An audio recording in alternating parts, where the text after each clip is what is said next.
Okay, now that we've identified each of the movements and each of the joints, hip flexion, knee flexion, elbow flexion, shoulder protraction, let's look at the muscles involved in each of them. And I'm going to want to start at the back. This rounded back posture is a key feature in many Xingyi postures and also Bagua postures. So this round back shape is caused by shoulder protraction, and that is done by the serratus anterior and the pectoralis minor. The serratus anterior is a group of muscles that connect from the scapula to the ribs, and that's the first 9 ribs of the rib cage, and these are the fibers, muscles here illustrated, going from the scapula to the ribs. Now, if the ribs are fixed and the rib cage is prevented from moving by other forces, other muscles contracting, then when these muscles contract, they'll pull the scapula forward and around the rib cage, and vice versa. If, say, the lats are contracted, now when you want to expand your rib cage, now the scapula will be held in place by the lats, and these contraction of these muscles will cause the rib cage to expand.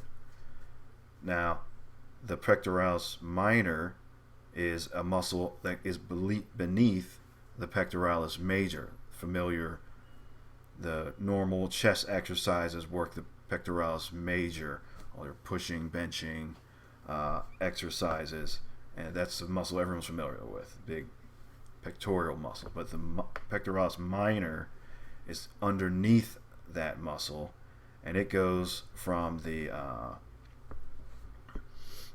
scapula down to the closer to the front of the rib cage, and that's ribs 3, 4 through 5. Here's a different angle viewing the pectoralis minor, and we see the muscle fibers going from here. This is like kind of that top piece of the scapula that connects to the clavicle bone here, angled downwards to ribs 3, 4, and 5, and this dashed line here would be the pectoralis major over top, going from the sternum here to the humerus, the upper arm bone. And so these muscles help to also, in addition with the serratus anterior, pull the scapula forward and also a little bit of a tilt downward.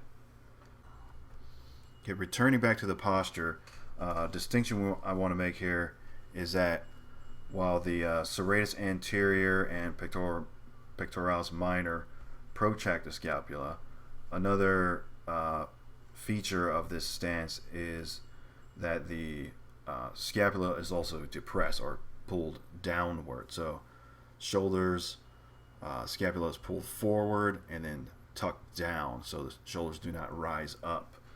And the muscles also involved in that are, again, the pectoralis minor and the serratus anterior. But in addition, there's the lower fibers of the trapezius right along here that pull into downward from the scapula into the spine.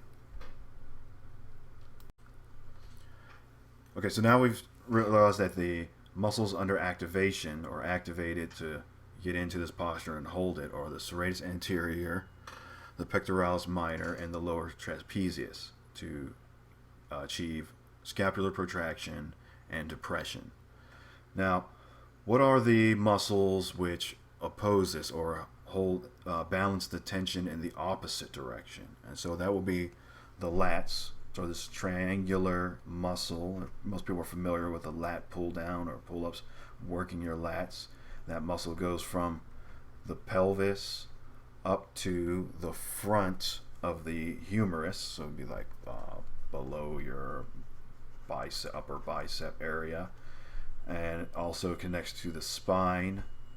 And then also opposing it are the rhomboids, this also somewhat triangular sheet up here.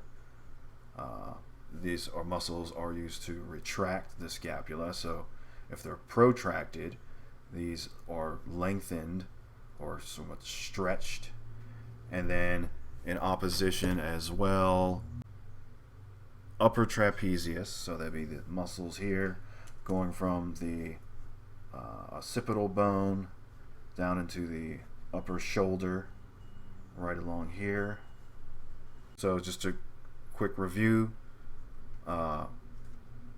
This rounded back posture, the serratus anterior, pectoralis minor, and lower trapezius are activated or being contracted, and then the rhomboids, the lats, and the upper trapezius are acting antagonistically, or they're being lengthened or stretched.